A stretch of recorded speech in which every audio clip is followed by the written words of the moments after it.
Well, hello, everyone, and welcome back to Saylor Academy's MBA601. We're going to be talking about Unit 2 today. If you haven't seen our previous two Unit 1 videos, they should be in a playlist below. And of course, this is all about Saylor Academy's course, so it's important that you check out the course to get the full details of what's going on here. But I'm just going to go ahead. I'm feeling good this morning. I'm just going to go ahead and hand it over to Dr. Pearsall to get us going.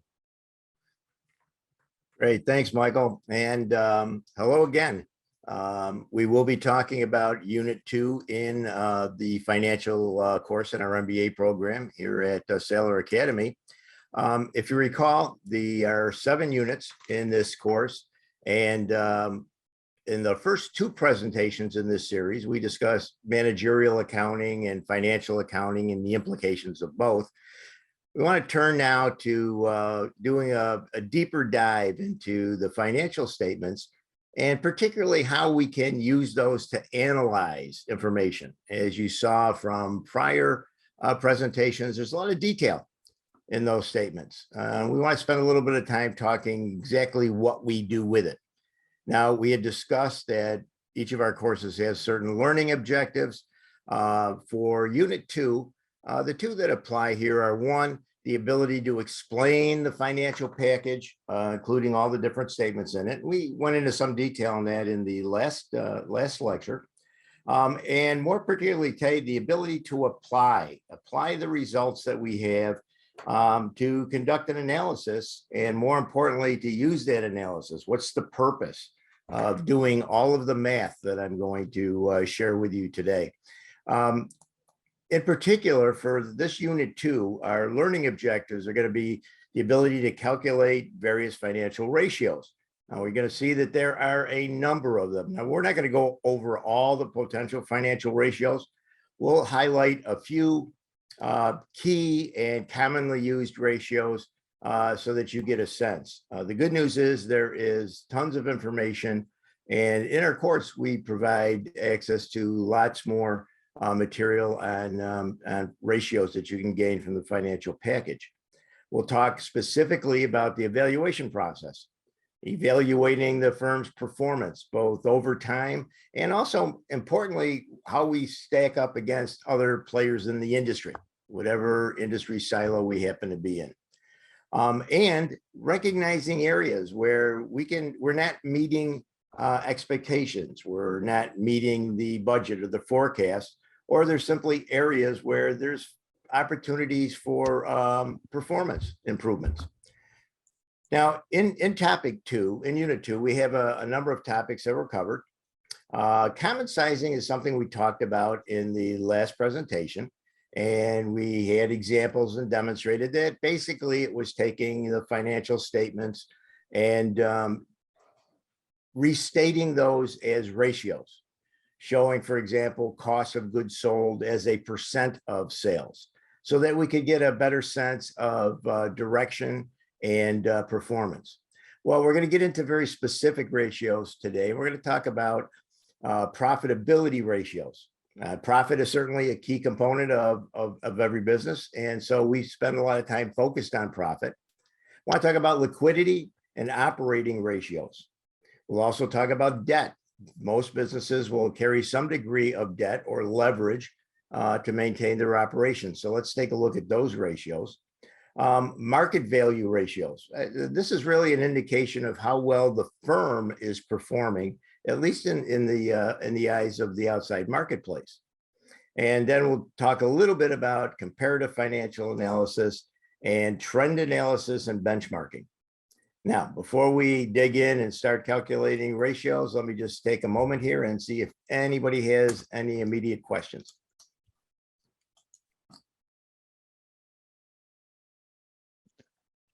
I'm not seeing any questions right now, so we can just move along, and we'll let people we'll give people a chance, and we'll come back to them. Great, thank you.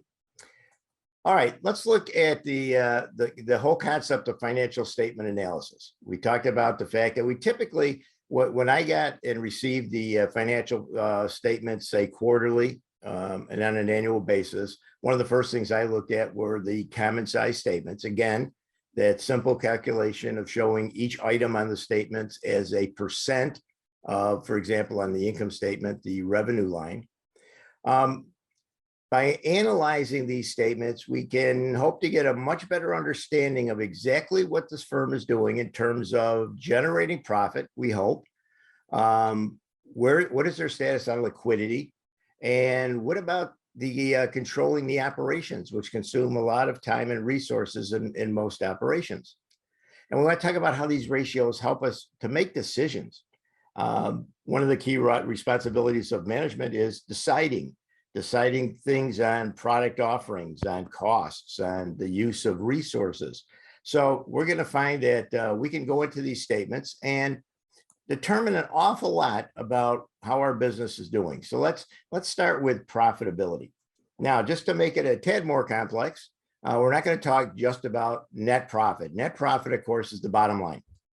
All right. So if you look at an income statement, you can take the revenue on the top, total income, subtract all the expenses, including any taxes, and you wind up with earnings, or the net profit at the end of the statement. Well, we're going to take that statement, we're going to break it into a couple of component parts, because we're going to see that there's some implications here in the decisions management is making and its impact on that bottom line. So let's start with the idea of gross margin.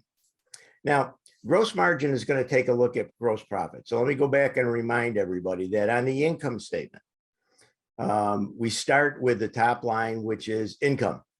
The first thing we take out of income was the cost of goods sold, or COGS. That basically is the materials and labor that the businesses use to produce the products that are being sold.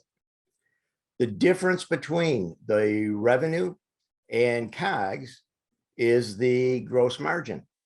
Now, what we want to do is, just like in common sizing, we want to turn that into a percentage. All right. So we know, for example, that I applied some numbers here to make these ratios a little easier to understand. We can see that our gross profit was $1,236,000. Our revenue was $7 million. Okay. So we can see that there was a dollar amount of profit generated in the firm. But what is that as a percent? So I can start comparing it to future performance, past performance, and even outside our industry. Our gross margin, which is the gross profit divided by revenue, and we're going to multiply that by 100 so that we can generate a percent. All right. And that's 17.6%. Now, again, for comparison purposes, I put some numbers up there and said, last year, let's suppose our profit, our gross margin was 14.6%. So what's that tell us? One, it tells us our gross margin has improved. It's gone up a bit, meaning we are in fact more profitable. Specifically, what does the 17.6% means? Think of it this way. For every $100 that we generated in revenue, we spent $82.40 on cost of goods sold, which left us with a gross margin of $17.60. Now, is that good, bad, indifferent? And the answer is, I don't know. We'd have to see what was the plan. What was our target for a gross margin at this point in time? If it was less than 17.6%, then we've at least exceeded our target. I don't know if that means that it's a spectacular performance yet. There's a lot more analysis to do, but at least we're starting to think about what's happening. Now, more important, I said that we use these ratios for decision-making. Well, what decisions can we make here? At a very simple level, let's suppose that you're looking at the 17.6% and saying, you know, we really were looking or shooting for a target of 25%. Well, there's two things that you can do here. One, keep costs the same and increase sales. Or two, you can reduce the costs. Right. And so perhaps as that decision-making process, this might be one of those things I'd make a note of and say, well, obviously the cost of goods sold is still too high to generate the profit target, the gross margin target I'm looking for. So let's consider some things that we can do to have an impact on that cost of goods sold. Remember, I said that they comprise of two basic components, materials and labor. Well, could we get together with the purchasing operation and see about initiating a project to locate additional suppliers, negotiate prices to a lower cost, consider things like quantity discounts. And are we being a careful steward of the use of human resources? What does it look like for the number of people we have working in the operation? Are we heavy in that area? Is there an opportunity to become more effective with training the employees, make them more effective, more efficient, thereby produce more, lowering the overall cost? All right, so if you're getting the idea that we can do a simple ratio and then turn that into a substantial meeting, you're right. That's exactly what we do with this analysis. But let's not stop with just a gross margin. Remember, we're only 2 lines down on the income statement. So let's go to the operating margin. The operating margin is the margin that comes below what we just talked about when we talked about the gross margin. Remember, gross margin is revenue minus cost of goods sold. Now what we want to do is we want to go below that line and take out additional expenses, typically SG&A, all right, sales, general operating expenses, and administration. And that's going to give us what our operating margin is. Now, this has not taken us to the bottom line yet, all right, but we're almost there. So what's our operating margin? In this case, again, we're going to look at EBIT. And if you recall from our lectures for Unit 1, EBIT is the earnings before we pay any interest or taxes. All right, so it's all the expenses except for interest on debt and taxes that are due. And we're going to divide that by revenue, multiply it by 100, and we find that our operating margin is 7.1%. Now, last year, let's assume it was 0.3%, very low. So on one hand, significant improvement, at least against last year. I don't know what that shows yet for the market. We haven't gone outside the doors yet. We're still looking internally. But what does that mean? It means that for every $100 of revenue that were generated from the sales of products and services, there was $92.90 spent on expenses. Those expenses now include cost of goods sold plus SG&A. And what did that leave the firm? It left us $7.10 in operating margin. Now, again, an improvement over last year. We probably would go back and look at the past few years. We'll talk about that more later in this presentation, but you're starting to get the idea. Again, if the 7.1% is lower than expectation, well, we've got a place to start to look. And that probably would be going through the detail expenses that are listed under SG&A. The selling expense, the cost of administration, marketing programs, and other operating costs. Let's take a look at those. And remember, in terms of a business, one thing that I found over being in business many, many years is that we continually focus on cost management. I don't know after 30 years in business as an executive, if at any time I said, you know what, we're really good, don't worry about costs, go ahead. We always concentrate on evaluating costs just to ensure that there aren't opportunities to have a direct positive improvement on the results of the firm. All right, so that's the operating margin. And now let's get to the big one, which is the bottom line, the net profit. The net profit is the last item on the income statement. So after revenue, taking out all expenses, this time including any interest payments we make and any taxes that are due, that's the net profit, also referred to as earnings. All right, that's the bottom line. Our net profit margin for the current year is 3.6%. Last year was a negative 1.6. Now, I'm showing negative numbers for the prior year so that we look at this and say, well, we've improved. But as an executive, I'm here to tell you that because we did better than the year before, doesn't mean that we are either meeting expectations or actually achieving all that we should. One thing that I mentioned probably more often than anyone wanted to hear in an executive review meeting was, I know what the number is. My question is, what should it have been? And that's a much harder question to answer. What should the margin have been based on the economy, the marketplace, competition, our products and services? But it's a question that we should spend some time on if we're really going to be effective and efficient in managing our businesses. Now, the 3.6% net profit margin here means that for every dollar of revenue that we generated by selling our products and services, we received about 4 cents in bottom line in the net profit margin. Now, that sounds like a small amount, but if you're talking about millions or tens of millions or hundreds of millions of dollars, that can be substantial. But again, is that sufficient for what we're trying to do? Is that sufficient for the firm, for our investors, and for our shareholders? Okay. Now what I want to do is go to another area for some ratio analysis, and we're going to look at liquidity. Now, if you remember from our presentation last week, talked about liquidity, meaning how liquid is the firm. Liquidity is the firm's ability to put their hands on cash to meet obligations or operating expenses that come up. We looked at the balance sheet, which is where these ratios are going to come from. So now from the income statement, we're going to go to the balance sheet.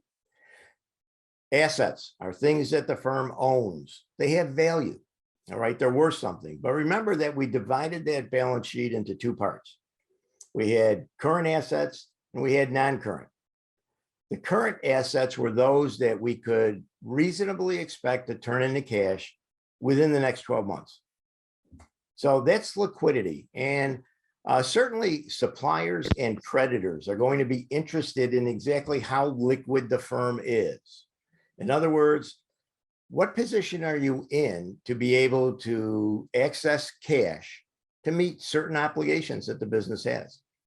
Now, we're going to look at two liquidity ratios for our purposes today. We're going to talk about the current ratio, which is sometimes known as the working capital ratio, and we're going to look at the quick ratio. Now, remember, working capital, that's the amount of money that the firm has that they can use in the day-to-day operations of the firm. So let's look at the current ratio. Current, because we're going to look at current assets. Now, we're not looking at the long-term assets because they're long-term. They're not very liquid. It could be years in order to convert plant and equipment, for example, into cash. So let's take a look at current assets versus our current liabilities. And remember that current liabilities are those liabilities which are going to need to be paid in the next 12 months. So current assets, current liabilities. In this case, our current ratio is 2.58. Last year, that current ratio was 1.46. Is that good or bad? Well, let's make sure we understand what it means. A current ratio of 2.58 means that for every dollar of liabilities, the firm has $2.58 in assets that can be used to cover those liabilities. Now, here's the interesting thing. Obviously, the higher the number, the higher the current ratio, the better the firm is able to cover any liabilities they have. However, if that number gets too high, it's not good for the business. Why is that? So let me confuse you a bit more.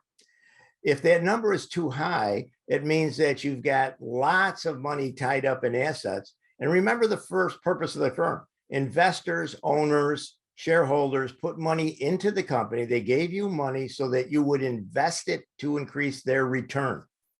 If we're sitting on too many assets and perhaps not generating a big enough return, that isn't necessarily a good thing. And that's why we monitor and we look at these ratios and we keep asking ourselves the question, is this good? Does it need to be improved? Does it require additional attention from us? Now, last year I said it was 1.46. So we've obviously made some improvements in either lowering our liabilities or increasing our assets. Again, the final question, are our current assets working for us? And we're going to talk about that in just a few more slides. The other is the quick ratio. Now, this is an interesting one because what this says is we want to take the current assets that we just used, but we want to take out the inventories. Now, remember when we reviewed the balance sheet in the last lecture, we said that inventory is an asset. it's a product ready to be sold. It has value to the company, but does it? The question on inventory that particularly a lender will ask is, how liquid is that inventory? Is that inventory that's turning on a regular basis? We're selling it every day, every week, every month? Or do I have an excess amount of inventory that may have been sitting in stock for an extended period of time? Perhaps even approaching the point of being obsolete. At some point, will we have to write off some of this inventory? So oftentimes what investors and lenders will look at is the quick ratio, which says, let's take a look at the assets against liabilities, but pull the inventory out of there. We're going to do a more deep dive in the inventory, but for our purposes right now, take it out. And now we see that the quick ratio for the current year is 0.93. So you can see it drops substantially. So immediately that tells us what? It tells us that inventory was a big part of current assets. Again, not necessarily bad. It probably will require an analysis of the inventory to determine exactly how liquid it is. How viable is that inventory? So the important thing here is just to recognize that while, again, inventory are positive, it's something we own. It depends. It depends on the value of that inventory. Now, if I've made sense so far and we've gone over a bunch of ratios, let's just take another minute and see if that's generated any questions so far.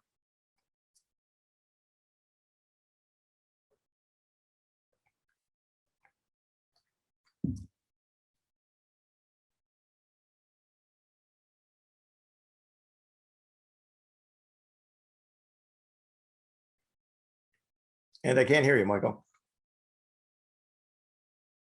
Can you hear me now? I can. A thousand apologies. I'll say everything quick again. Leave a thing in the chat or a comment. Can we go back to the I think the operating page real quick? When you had 7.1%, could you just go over that line again? 7.1 for, I think it was the operations page. The operating margin? Yeah, right here. Could you just, the operating margin, could you just go over the second line again? I think you just cut out and I didn't hear anyway the formula that got you to 7.1, but I heard everything else. No problem. Operating margin is going to that's the margin that is after we've considered we've taken out COGS and looked at that. We're going to go to the next line where we're going to take out COGS and SG&A. So the formula here is EBIT, which is earnings before interest and taxes. So that's all the expenses, COGS and SG&A, but we haven't paid out any interest or taxes yet. And so that percent is 7.1. And it's going to be the only thing left to take out at this point will be the interest and the taxes, which we'll do in the net profit margin. Awesome, thanks. And I haven't seen any questions coming in, so I think we can move on. But again, if anyone has any other questions, feel free to leave them in the chat or in a comment, and I'll get out of here. Great. Okay, so let's get right back into ratios because I know you're excited to use your calculators again. And let's talk about operating ratios. Note that I've mentioned a couple times the importance of what kind of return we're generating. As a former president and CEO of a publicly traded corporation, I recognize the impact my decisions can have on generating returns for shareholders and owners of the business. We take the money and we spend it. What do we spend it on? We make investments. We invest in equipment. We invest in products. We invest in people. And why do we do that? Because we want to generate an acceptable return. So in operating ratios, we want to look at, while there are many more, we want to look at two key ratios that are of keen importance to owners, shareholders, lenders, and even suppliers. And that is return on total assets, the ROA, and the return on equity. So let's talk about return on assets. Again, remember, assets are things that we own. Why do we own them? Because we bought them. We invested money. And what are the assets that the firm has? If you go back to the balance sheet, excuse me, we have cash. We have receivables. We've made sales and we're waiting for money to come in. We have inventory. So we've invested in assets. And now we're talking about total assets, not current assets. So let's also include plant and equipment, facilities, the equipment we use in production. All of those have been purchased. We've made investments in those. Why? To generate a return. And so one thing that shareholders will be keenly interested in is what is the return on those assets that we invested in. So we're going to take, in this case, the net income. We're going to divide that net income by the total amount of assets, multiply that by 100 to generate a percentage. And we see that in the current year, our return on assets is 7.2%. Now, note that that is way up from last year, which was a negative return. In other words, for all the assets we had in place last year, we had a negative return on the application and use of those assets in the business. Now we're starting to be positive at 7.2, or that every dollar invested in assets is generating a return of about 7 cents. Now, could be good, maybe not so good. It's an improvement over last year, but are we on target for what our expectations were? Remember, one of the big things that management does at the beginning of the year is we put together the plan, the strategic plan for the business. And part of that plan is forecasted and projected financial pro formas. We forecasted what these returns would be. And so the first thing I want to look at internally is for the current year, 7.2%. How does that match up against what we budgeted? If we had budgeted, say, 5%, bringing it up from a -3, then we have met and exceeded the budget. But if we had budgeted 15%, we're way off. And again, the first initial part of every discussion on this will be why. Why is the return on assets 7.2%? And assuming that one thing I'm always going to look to do is improve performance, what can I do to ensure that we increase that as we go forward in the business? The other is return on equity. Now, shareholders are going to be very keen on this because equity, if you recall, that's their money. If we go to the balance sheet, we've got the assets at the top part of the balance sheet, things that we own. Then we have liabilities. Those are the things that we owe. And the difference between those is the money that belongs to the shareholders. Shareholders' equity. If we were to liquidate the firm today and sell off all the assets and use that money to pay off all the debts, the amount of money left is shareholders' equity. It's what they now have in the business. Now, our current year shareholders' equity is 12.8%. Last year was a -17. So again, substantial improvement year over year. And again, what does this mean? It means that for every dollar of shareholders' equity, it's resulting in a return of about 12 cents. Okay. What was our goal? What was our target? To be determined. And we're going to talk more about, is that enough of an analysis to do? And you're going to get a guess right now that no, it's not. Let's move on to debt. The discussion of debt and or leverage. It's called leverage because we're leveraging other people's money to generate a return, to operate the business. We're going to be interested in two key ratios here. One is the debt to equity ratio. And we're going to look at debt to assets. So remember, debt is money that we borrowed, and equity is money that belongs to the shareholders. Assets are presumably those things that the firm invested in to support the business operation for growth and going forward. Now, let's look at the debt to equity. This is also known as the risk ratio. Why? The more debt you have, the more risk is inherent in the business. Now, what is the risk? What we talk about risk here is it's the risk of default. It's possible that you are so much in debt that the bank and or shareholders are sitting back and saying, if they are unable to pay that debt back, what happens? It's bankruptcy. And there's a huge cost to shareholders if there is a bankruptcy. So we want to monitor and manage our debt to equity. So here we're going to look at total liabilities divided by total equity. In this case, note that our total liabilities is 1.5 million. Our total equity was 1.9 million. So the debt is less than equity. And we have a debt to equity ratio of 0.77. And last year it was 0.83. Now I'm going to make this a tad more complex. Let's think about what this means. At 0.77, for every dollar of shareholders' equity, we have about 77 cents in debt. Now, a debt to equity ratio of 1.1. What does that mean? It means that there's $1 in liability and $1 in equity. So both the shareholders and the debt holders are on an equal level. It's 1 for 1. Now, that's not necessarily bad. And here's the challenge for a business, especially between the executive staff and the financial group. How much debt should we hold? And that's a question that is analyzed constantly and is a big part of building the capital plan for the business. And we talked about the capital plan in Unit 1. The capital plan says how much debt and how much equity do we use to do the business, to conduct business. Now, debt is risky, but only if there's too much debt. How much is too much? It depends. We want to have enough debt so that we feel comfortable being able to, we have a good enough cash flow that we can monitor and take care of that debt. And remember, debt is to the advantage of the shareholders. As debt increases, the return on equity to shareholders increases. Why?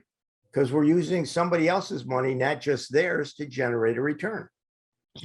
And so that can have a positive impact.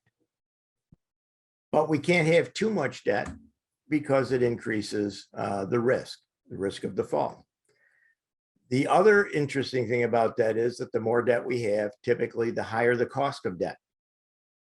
If you've ever been out looking for a loan, depending on your credit rating and the amount of money you're looking for, you can wind up paying a higher interest rate for that debt.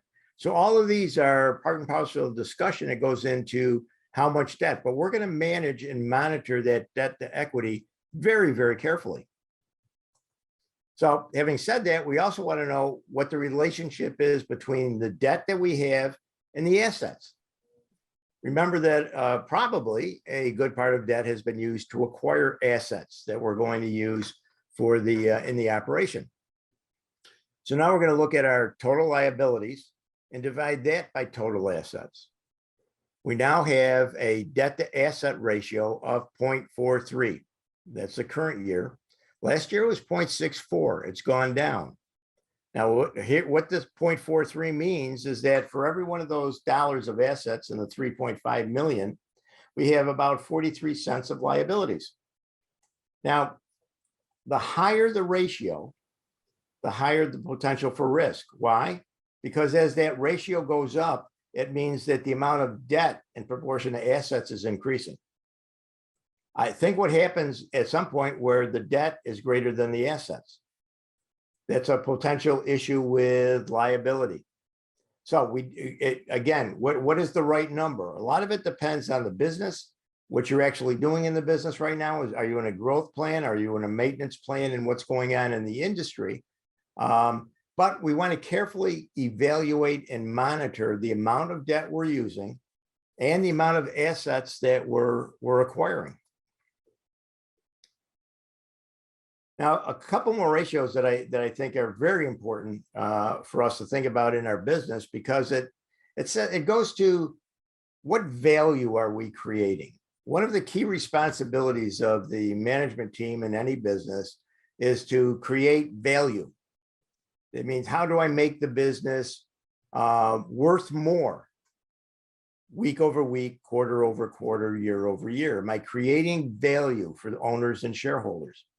And two key measurements that we're going to look at is the price to earnings ratio and the market to book value. Now, before we get into ratios, let's just talk about these terms for a minute. price. What price are we talking about here? We're talking about the price of a share of stock. Now, the stock does not have to be sold in the market. I can be a sole proprietor, have no outside shareholders, but I can establish not to be traded stock. What is the price of a share of stock? If I wanted to bring in another investor and they wanted to buy 1,000 shares, what would we charge?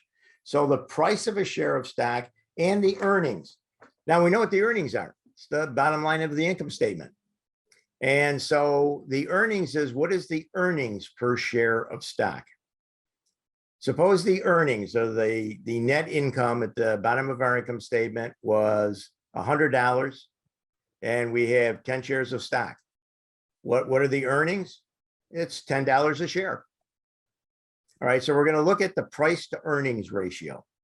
What is the market seeing as the price, the value of that share of stock, and what is it actually producing in earnings? And there's some interesting things to consider here. And the second ratio we want to look at is the market to book value. The market value, again, is what does the market say a share of stock is worth? Remember, the price of stock is determined by the market. I don't get to set the price of stock for a share of stock in my company. The market does. The market is looking at performance. They're looking at competition. They're looking at what we're doing and what the future possibilities are for the firm. And they're making all those and putting it into a value decision and saying, we're going to value a share of stock at X number of dollars. The book value is the actual value on the books. Novel idea. What is the book? It's the balance sheet. What is the book value of a company? Take the assets, convert it to cash, pay off all the liabilities, and what's left is the book value of the company. It's shareholders' equity. That's what the company is worth. Now, if the book value of the company is $100 and you have 10 shares of stock, then the book value per share is $10. Now, if we've got the idea about what these mean, let's take a little bit of a venture here to doing some calculations on ratios. The price to earnings ratio. We're going to take the market price of a share of stock. Now, if this is publicly traded and you own any stock or you've looked at the market or the exchanges, you'll see that market prices are going up and down all the time. So we'll take an average market price per share and we'll divide that, what the market says a share is worth. Let's divide that by the actual earnings per share. Now, in this case, our stock is trading at $12.17 a share. Earnings was $1 per share. So the price to earnings ratio is 12 times, or the market is willing to pay 12 times what the actual earnings per share are. Now, before I go any further, think about what that means. If the actual earnings on a share of stock is $1, why would the market pay $12 a share? Now, if you think about that a minute, there's only one reason. And that's because the market is looking at where the firm has been, what we're currently doing, and they're looking at forecast on where the company can go. And they obviously feel positive that we are going to do better over time. Now, last year, our P/E ratio was 9.7. It was less.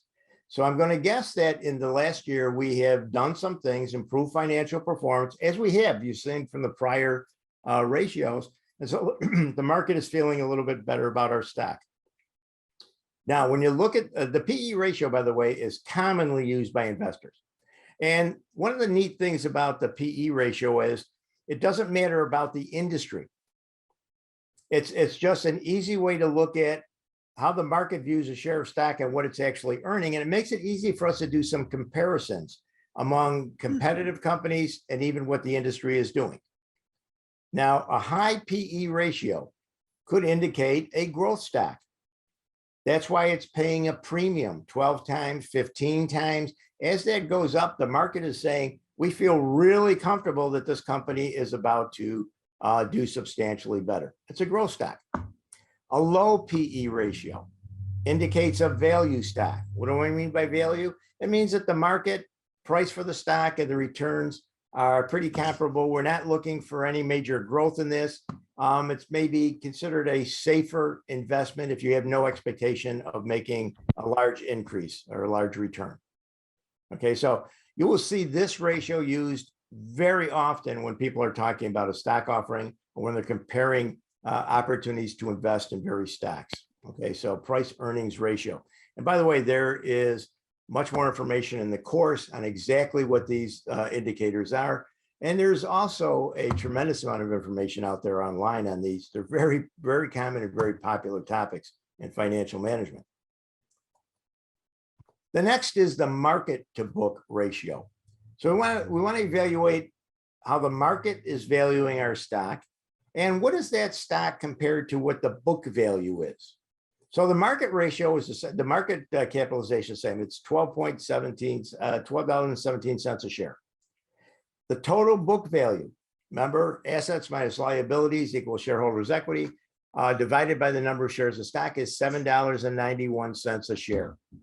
So the market to book ratio is 1.5 times. The market is paying 1.5 times more than what the book value of the share is. Now, current year is 1.4. Last year it was 1.1. High market to book ratios could indicate that a stock is overvalued if that ratio is over 1. A low PE ratio can indicate that a stock is undervalued. And by low, I mean less than 1.0. Again, is it or is it not over or undervalued? It says could indicate. We don't know without going through a substantial amount of additional analysis. So one of the keys to remember with all of these ratios is it's a starting point for analysis, which is now I know the number. Why? Why is the number this? Why is it greater or less than it was last year? Is it greater or less than it was against our forecast and our plan? So the numbers, and I think I mentioned in our second presentation that all of these numerical presentations of value require us to determine what's the story behind the numbers. The numbers themselves aren't going to answer that question. You have to sit back now and peel the onion and really dig into what's going on behind these numbers.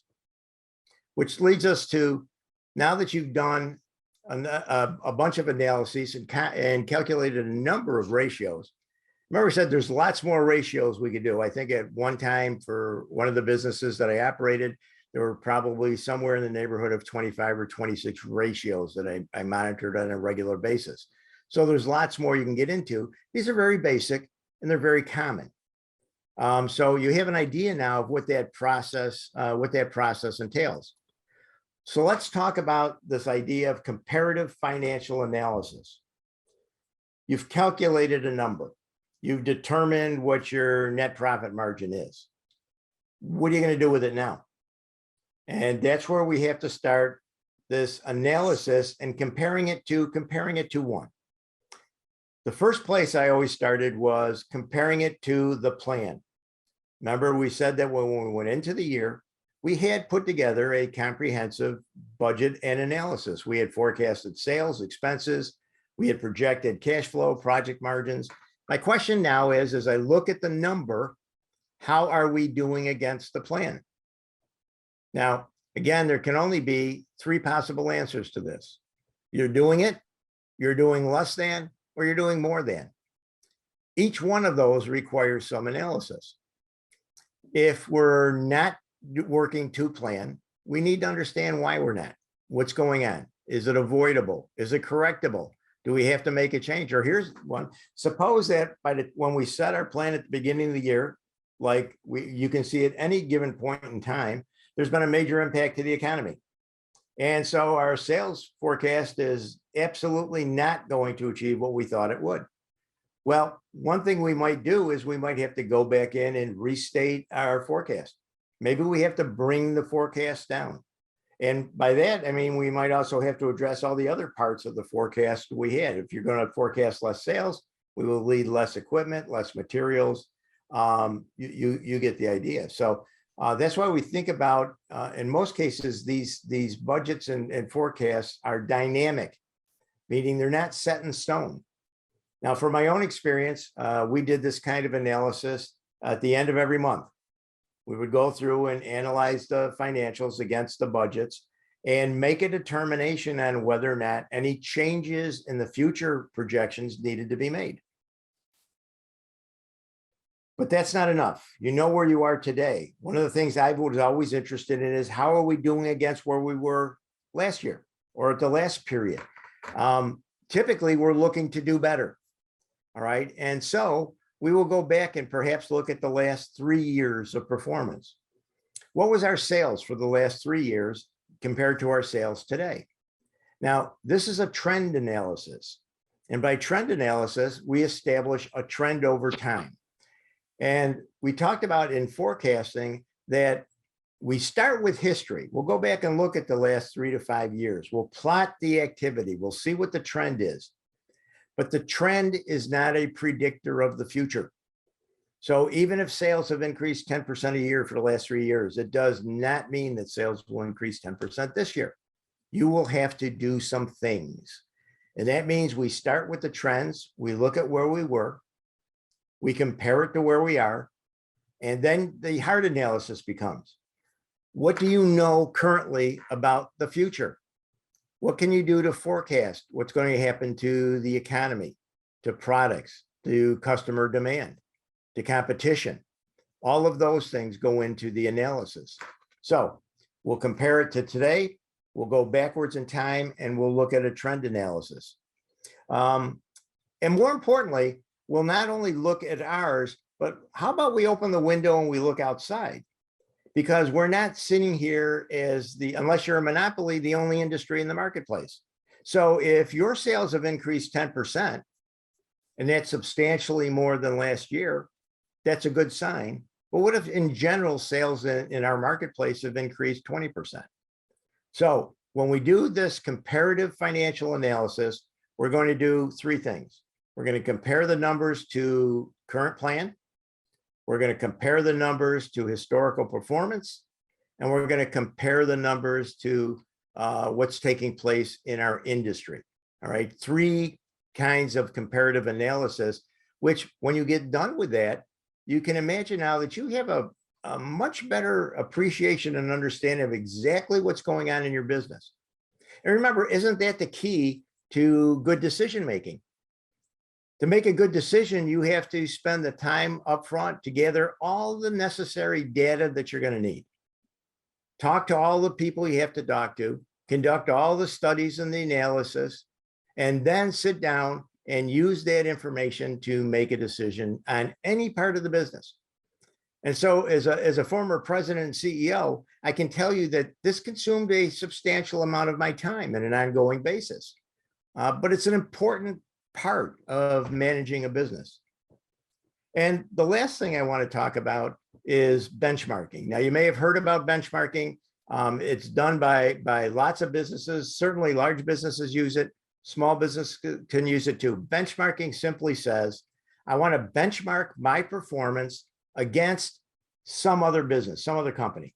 Now, not just any company in the street. I don't want to pick a company that's on the verge of going bankrupt and benchmark against them. It won't tell me anything. So typically in benchmarking, first we look for a business that's not a direct competitor. So there can actually be perhaps conversations between companies. And we want to look at somebody who is considered to be a world-class provider of goods and services. So you want to look at the best. And let's benchmark our performance against those firms. And we can benchmark finance, we can benchmark operations, processes, procedures, benchmarking. Let me give you an example. Back in my time at United Technologies Carrier, which is a multinational firm, we actually conducted benchmarking with the Walt Disney Company, which I'm sure most of you have heard about. And what did we benchmark on? I mean, we made air conditioning and heating equipment. Walt Disney World is an entertainment enterprise. What we benchmarked were things like customer service and customer response. Why? Because they were known as they have some of the best customer service in any industry. And so we actually had meetings between our firms talking about those kinds of programs and processes and what we could learn from each other.